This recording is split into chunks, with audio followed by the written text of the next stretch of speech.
tous, nous allons aborder dans notre première séance ensemble et à distance le chapitre de la fonction inverse.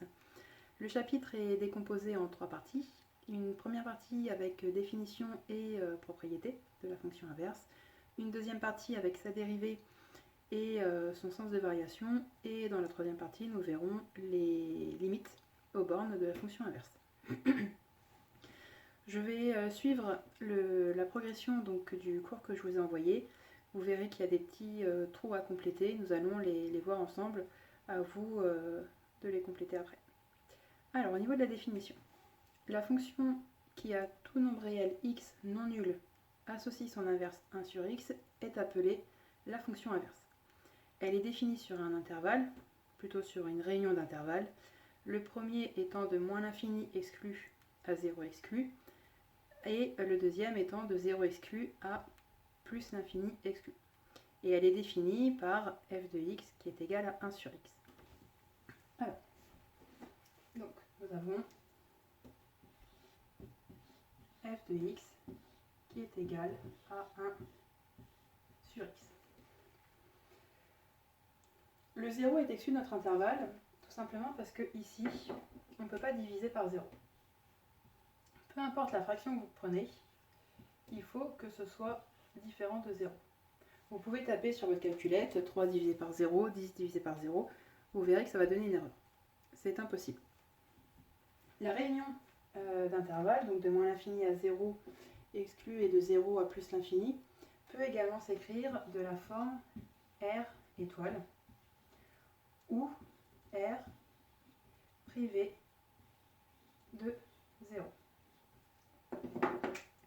Ici, le étoile veut dire sauf 0 ou 0 interdit, donc sauf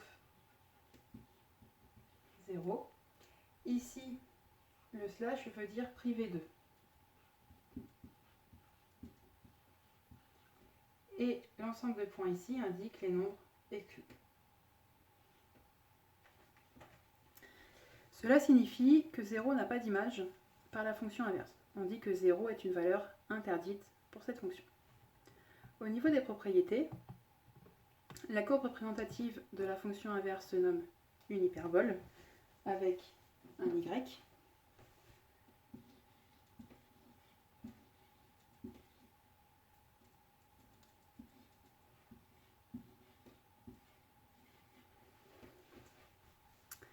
Une hyperbole. Et la courbe représentative de la fonction inverse est symétrique par rapport à l'origine du repère. Vous allez le voir, puisque vous allez devoir construire d'une part un tableau de valeurs et d'autre part la représentation graphique de la fonction inverse. Pour cela, donc, vous avez une fonction f qui est définie par f de x est égal à 1 sur x. Je vous demande d'une part de me donner son ensemble de définitions. On l'a vu juste au-dessus, c'est pas bien compliqué.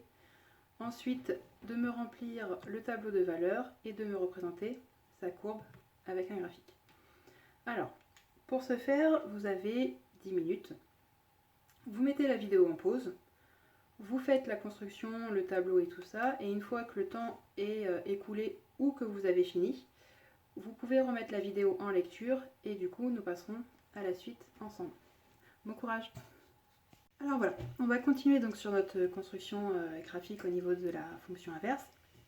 Donc son ensemble de définitions, on a vu tout à l'heure, c'est R étoile, puisque x ne peut pas être égal à 0, on ne peut jamais diviser par 0, donc f de x est défini sur R privé de 0. Au niveau du tableau de valeurs, je ne l'ai pas complété entièrement, puisqu'il vous suffit de prendre la calculette pour le faire. Donc j'ai fait juste les deux premières valeurs. Si x égale à moins 3, 1 sur moins 3, ça me donne moins 1 tiers. Donc moins 1 tiers. Si x est égal à moins 2, 1 sur moins 2 me donne moins 1 demi. Donc moins 1 demi. Et vous complétez ainsi de suite. Au niveau de la représentation graphique, vous devez en avoir une qui est bien plus jolie. Si vous avez fait sur quadrillage, ce serait intéressant puisque vous allez voir la petite propriété de la symétrie, vous la verrez mieux avec un quadrillage qu'à main levée. Alors, donc j'ai une fonction qui, quand elle va très loin dans les moins infinis, ici, se rapproche de l'axe des abscisses. Quand elle se rapproche de 0, elle se rapproche de l'axe des ordonnées, de 0, mais elle ne les touche jamais. Ça, c'est important. Et pareil ici, quand elle se rapproche de 0, elle se rapproche de l'axe des ordonnées, sans le toucher. Et quand elle va vers plus l'infini, elle se rapproche de l'axe des abscisses, mais sans jamais le toucher. C'est ma fonction inverse. Alors, la symétrie, au niveau de l'ordonnée, du repère, de l'origine du repère, vous allez la remarquer ici. Si je prends moins 2, donc mon premier point qui est là, si je prends une règle et que je passe par l'origine du repère, je vais tomber sur le point ici. Donc j'ai mon moins 2 qui est là. Si je trace ma droite, je tombe sur le point 2. Et donc j'ai bien une symétrie avec l'origine. Moins 2 me donne 2, moins 3 me donne 3, et ainsi de suite. Ça, vous pouvez également le voir avec le tableau de valeurs. Si vous regardez, on a x égale moins 3, qui donne f de x égale moins 1 tiers. Et si je prends x égale à 3, f de x me donne 1 tiers. Si je prends x égale à moins 1, f de x me donne moins 1. Si je prends x égale à 1, f de x me donne 1. Donc j'ai comme ça une symétrie avec l'origine. Si vous avez des questions, vous les posez, je me répète, mais on ne sait jamais. Et puis nous reviendrons dessus ensemble rapidement. Au niveau de la dérivée et du sens de variation. Donc la fonction f est définie sur r étoile par f de x qui est égal à 1 sur x. Elle est dérivable sur son ensemble de définitions. Donc sur moins l'infini 0 exclu et sur 0 plus l'infini exclu. Sa dérivée, il faut que vous la notiez et il faut la connaître par cœur. Donc la dérivée de la fonction f de x qui est égale à 1 sur x, c'est f' de x qui est égal à moins 1 sur x au carré. Au niveau du tableau de variation, donc on va le compléter ensemble pour le coup. Et vous allez voir la petite propriété qui va en découdre. Donc on complétera la propriété après avoir fait le tableau de variation. Donc j'ai x, j'ai le signe de f' de x, et ensuite j'ai f de x. Mon x va de moins l'infini, 0 est exclu, donc je mets une double barre, à plus l'infini. Pour avoir les variations de f de x, j'ai besoin du signe de f' de x. Alors, si je prends x au carré, x au carré sur 0 plus l'infini est supérieur à 0. Du coup, si je prends le signe de moins 1 sur x au carré, mon signe va être négatif. Moins par plus, ça donne moins.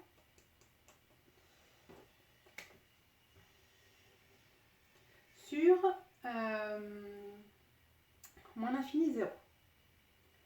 X au carré est toujours supérieur à 0. Si je prends moins x, le tout au carré, moins par moins, ça me donne plus. Donc ça me donne x au carré. Et on a vu que x au carré était supérieur à 0. Donc x au carré supérieur à 0, moins 1 sur x au carré me donne moins.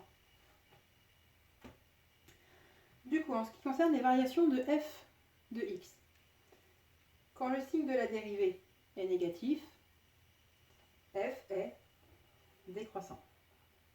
Et ici, c'est pareil. Donc, la propriété, c'est la fonction inverse est décroissante sur moins l'infini 0 et sur 0 plus l'infini. Il y a une petite attention, donc je vous l'ai mis, on ne va pas le démontrer, la démonstration est écrite, je vais juste vous le redire. On ne peut pas dire que la fonction inverse est décroissante sur moins l'infini plus l'infini exclu de 0, parce que si je prends 1 et que c'est décroissant, ça voudrait dire que f de 1 serait plus petit que f de moins 2 par exemple. Donc 1 est supérieur à moins 2, si la fonction est décroissante, f de 1 est plus petit que f de moins 2. Si vous reprenez votre tableau de valeurs, on a f de 1 qui est égal à 1 et f de moins 2 qui est égal à moins 0,5. Donc, on n'a pas f de 1 qui est plus petit que f de moins 2. Du coup, on ne peut pas dire que ce soit décroissant sur l'ensemble. Après, ça se voit également graphiquement. Ici, c'est bien décroissant. Là, c'est bien décroissant. Et pourtant, celle-là est toujours au-dessus de celle-là. Donc, il faut bien faire attention. C'est pas décroissant sur son ensemble de définition. C'est décroissant sur deux intervalles. Je vous propose de faire quelques petits exercices. Donc, au niveau de la fiche d'exercice que je vous ai envoyée, nous allons faire l'exercice 3, où il faut calculer la dérivée de chacune des fonctions définies et dérivables sur i.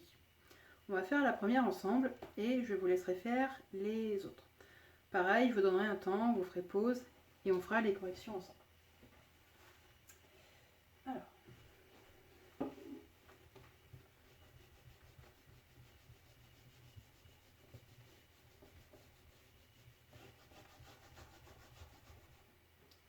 Au niveau de l'exercice 3.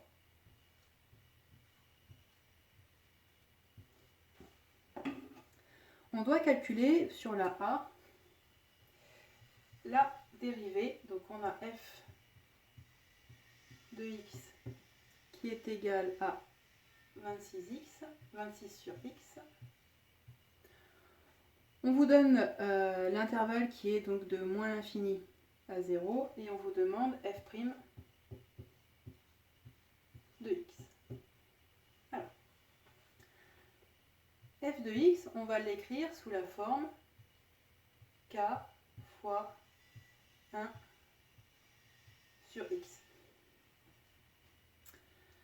Du coup, ici, je vais avoir quelque chose fois 1 sur x. 1 fois quoi me donne 26 ? 26. Donc, f de x qui est égal à 26 sur x, c'est pareil que 26 fois 1 sur x.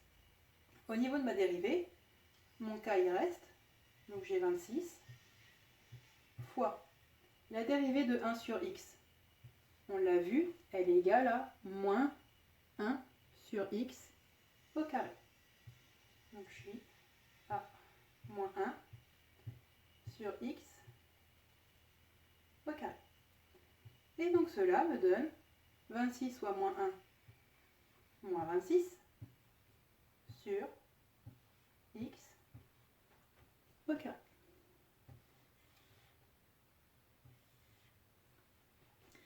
Le but, c'est de toujours marquer notre fonction qu'on va nous demander avec k fois 1 sur x.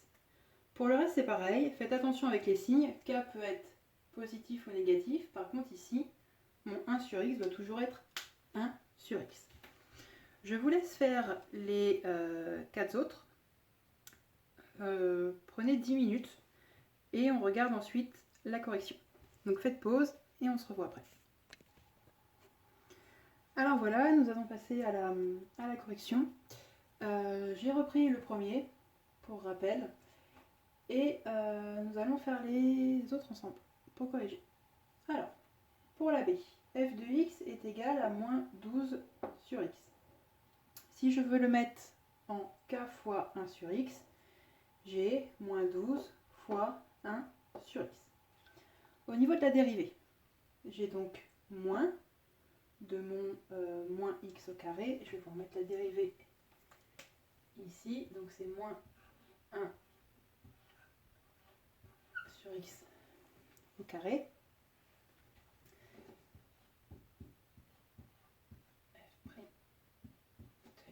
est donc égal à moins 1 sur x au carré. Du coup, je vais avoir moins x au carré et j'ai mon moins 12. Moins par moins, ça me donne plus. Ma dérivée est donc 12 sur x au carré. Pour la C, j'ai f de x qui est égal à 7 plus 8 sur x. Mon 7, il reste tel quel, et j'ai fois 8 sur 1x. 8 fois 1x, pardon. Au niveau de ma dérivée, le 7 il disparaît. J'ai pas de x avec, j'ai rien, donc lui il disparaît. Il me reste la dérivée de 8 fois 1 sur x qui me donne moins 8x au carré. Toujours par rapport à ça. Ma D, f de x est égal à moins 5 plus 31 sur x. Toujours pareil, mon moins 5 est associé à aucun x. Il va donc disparaître par la suite. Mon 31 sur x, je peux l'écrire 31 fois 1 sur x. Je vais donc avoir la dérivée de 31 fois 1 sur x qui me donne moins 31 sur x au carré. Pour la E, f de x qui est égal à moins 6x au carré, moins 3x plus 20, moins 4 sur x. Alors, mon moins 6, il est associé à du x au carré. Ça me donne donc moins 12x. Pour rappel, je fais moins 6 fois mon coefficient qui est ici 2. Et finalement, ici, j'enlève un coefficient. Donc 2 moins 1. J'ai donc moins 12. X de moins 1 me donne x1, ce qui me donne x tout seul. Pour le moins 3,2x, ici mon coefficient est 1, donc j'aurai 3,2 fois 1. Si j'enlève un x, il m'en reste pas. Donc moins 3,2 tout seul. Mon 20, il s'enlève, et la dérivée de moins 4 sur x, c'est plus 4x carré. Exactement comme ici. Moins 12 sur x, finalement, se transforme en plus. Moins 4 se transforme en plus. Nous allons passer à l'exercice 4. Je vais vous donner, en reprenant l'exercice qui est ici, un exemple. Et je vous laisserai faire l'exercice 4 ensuite, tout seul. Alors, si je cherchais la dérivée ici de f de x pour x égale 2, par exemple, je calcule ma dérivée qui me donne moins 26x au carré, et ensuite je remplace tout simplement x par 2, ce qui me fait x au carré, 2 au carré, ça me donne 4. Je simplifie quand c'est possible, et du coup ça va me donner ici 13 sur 2. Donc pour calculer la dérivée en un chiffre, il faut d'abord calculer la dérivée avec du x, et ensuite on remplace le x par ce chiffre. Je vous laisse faire l'exercice 4. Je vous laisse entre 10 à 15 minutes, vraiment 15 grand max, et on passe à la correction. Alors voilà, nous allons corriger l'exercice 4. Du coup, f de x pour la a est égal à 25 sur x. Et on cherche la dérivée au point a égale à moins 2. Donc je fais ma dérivée au niveau de f de x. Donc j'ai f' de x qui est égal à moins 25 sur x au carré. Et ensuite je remplace les x par moins 2. Donc f' de moins 2 me donne moins 25 sur moins 2 au carré. Moins 2 au carré me donne 4. 2 au carré me donne 4 et le moins au carré me donne un plus. Donc j'ai bien ici plus 4. Mon résultat est donc moins 25 sur 4. Pour ma fonction b, alors f de t est égal à moins 3t plus 5 moins 9 sur t, et je cherche la dérivée au point a qui est égal à moins 20. La dérivée c'est moins 3, plus 9 sur t au carré. Moins 3t me donne moins 3, le 5 disparaît, et moins 9 sur t me donne plus 9 sur t au carré. Quand je remplace t par moins 1, j'obtiens au final que f' de moins 1 est égal à 6. Toujours pareil, mon moins 1 donne 1, 9 moins 3 me donne 6.